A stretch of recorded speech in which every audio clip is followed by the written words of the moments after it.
Good morning, guys. I just thought I'd pop on just to say hi. I'm having a bit of a quiet morning this morning because I was doing a sip and paint party last night at the Craven Ever in Kelbrook. It went really well. We did the Highland Cow again with a slight difference. So I wanted to just talk that through with you a little bit. So I've done the Highland Cow a few times now because it seems to be a popular subject. So this is the one, that the original one I did, the colourful one. I've also done one that's more natural colours, sort of browns and yellows and dark browns. But this one is it's 30 centimetres along the top here and 40 centimetres, so it's a nice size. It's about an A3 size, and I painted it onto cotton canvas, and I'm quite pleased with that, really. There's nothing wrong with it, but last night we did another one slightly smaller.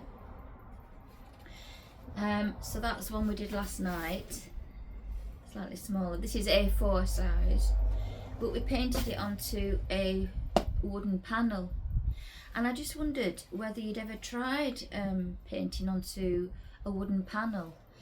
I actually quite like it. Cotton canvas is really good, but you have to sort of like push the paint into the weave of the cotton, if you will. Whereas when you paint straight onto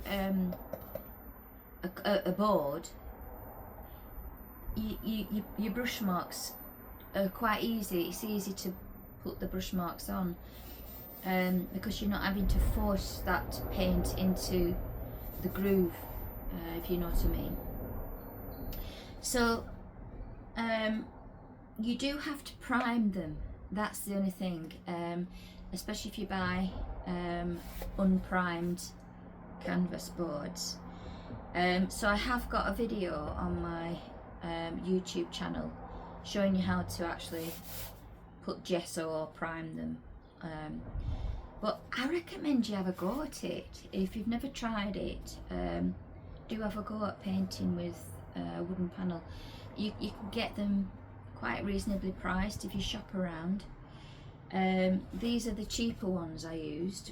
I think I got them from Temu. And then I really like this make, which is Cowlin and Wilcox. These are really good quality, so you do pay a bit more for them, but you can see how chunky they are. They're quite solid. If you buy them too cheap, what I've found is because they're only plywood, like on top, they can peel a little bit if you get them too cheap. But I love painting onto a smooth panel. I've absolutely fallen in love with this way of painting. And everyone that came to the sip and paint party last night really enjoyed a bit of a different challenge, actually. So again, I started with the underpainting of a pink magenta. So I don't know if you can see, I'll just show you a little bit more of a different style. So you can see the pink magenta sort of shining through as an underpainting. Everyone did a really good painting, and really enjoyed it. So I like it because it dries really flat. And we also used I've started using Liquitex basic fluid acrylics as well. So rather than heavy body acrylic, I've used a fluid acrylic on this one, so I'm really liking it. So that's for the paint panels. I think you should have a go at it because I think you'll love it. Yeah. And the other thing I've really found that's quite an inspiration to me is that I never buy really sort of very expensive brushes when it comes to acrylic painting, because eventually you really will have to throw them away because the paint gets stuck. It stains your brushes and it gets stuck. I like the longer bristles because they just sort of bend and they're nice and soft. So it's the white nylon Taklon that I like. So these, the brand of this is Royal Langnickel, and they're quite reasonably priced. The only thing I've found with these is that sometimes because you're always constantly having your brushes in water, you want something that's quite good, you know, that's going to last you a little bit longer. So what I found with these is sometimes one of them came off, you know, the top came off. But I mean, they're okay, you know, they're okay. However, I have found that very reasonably priced as well. I'll just show you. I got an Amazon delivery. I'll show you. I quite like these brushes. All very reasonably priced. Look, got new brushes. These are Liquitex Basics acrylic brushes. Now, Liquitex do various different types of these brushes. They do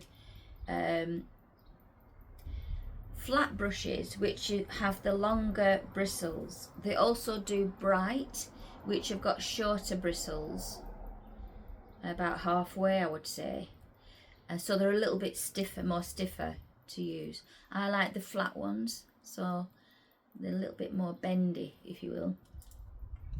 And then they've got some lovely round brushes as well, look.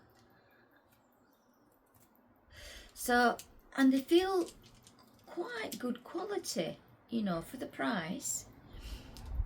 So let's, for instance, a number 2 round brush cost me about £2.50, so not that bad really. So yeah, I can't wait to get painting with these new brushes, because I think they could be a game changer for me. Anyway, I hope you have a lovely weekend, everyone. I hope that little tip is helpful to you. Please leave me a comment if you need to know any more, or ask me a question. So I'm here to give you some advice on your painting journey. So have a lovely weekend, and hopefully I'll see you all very soon. Bye for now.